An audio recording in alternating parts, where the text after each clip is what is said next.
Hey there, honors physics students, and welcome back to another edition of Rapid Review for Honors Physics. Today our topic is kinetic friction. We've already studied static friction. We'll see kinetic friction is similar, and I would say even easier. If you check out the equation here, you'll see that the equation for kinetic friction looks pretty similar to what we've seen for static friction, with a few exceptions. This is an equal sign instead of a less than or equal, and this is, of course, kinetic friction coefficient mu instead of static. That is it. We're going to see this is a little easier because kinetic friction is a constant. Mu sub k times the normal force. That is it. That is all. So if the thing is moving, we have kinetic friction. You calculate once, mu k times the normal force, and you are done. You don't have to consider what's been applied or anything. Once you know it's sliding, the force of kinetic friction is a constant. Check out this demonstration here. I'm going to take the wood block, you've seen this before, our trusty TimberTech sample. I'm going to pull it with this string, and I'm going to make an effort to pull it with constant speed. There it goes. I am moving it with constant speed. Okay, so that is the entire demonstration. Keep that in your mind because there were some interesting things going on there. If we focus on the bit of actually moving, like once I got it moving, you'll see that there were forces that balanced. Why are the forces balanced? Oh, I'm moving at constant speed, right? So there's no acceleration. If there's no acceleration, the forces are balanced. See how I can have motion but still have no acceleration, right? So here, the force diagram looks like what I'm showing here. There's a force of friction opposing my applied force. That is, of course, the force of kinetic friction. Its magnitude is constant. Its direction is always going to be opposite to the direction of motion. So because my velocity vector is going that way in the picture, then the force of friction, the kinetic friction, is going the other way. Now there's an important special case of constant speed in which the force applied is the same as the force of friction. That is a special case. It's not always true, but it's a common special case, and we're going to use it a lot in labs, and it's handy for finding coefficients of friction, of kinetic friction, if you want to do that experimentally. But it's not necessarily true. It's only true because I made an effort to pull at constant speed. If I pulled harder, the force of friction wouldn't be equal to my applied force, and we would have some acceleration. Okay, so let's think of a couple cases. If we're moving at constant speed, the force diagram looks like this. I am making an effort to keep the arrows roughly proportional to their forces. So here, the leftward force and the rightward force are approximately or exactly equal because I'm moving at constant speed, no acceleration. Here's another case, speeding up. If I apply a force bigger than the force of friction, I will have acceleration because the forces are out of balance. They don't net out to zero.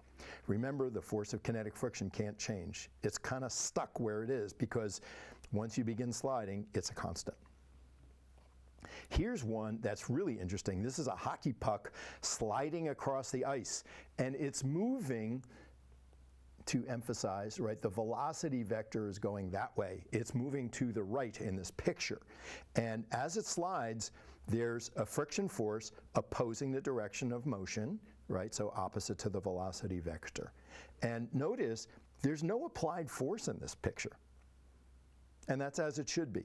So I look at that and I see, oh, the forces are out of balance. Oh, I see there's a net force to the left. So there must be an acceleration vector pointing to the left. Now we know what that can mean. Acceleration vector points to the left. Oh, okay. So if the acceleration vector is to the left, maybe it's going that way and slowing down, or maybe it's going that way and speeding up, right? In this case, it's going that way and slowing down. Okay, so study that, make sure you're comfortable with that picture. Sometimes that situation confuses students when they first see it. All right, now, fun fact, mu sub k is often smaller than mu static.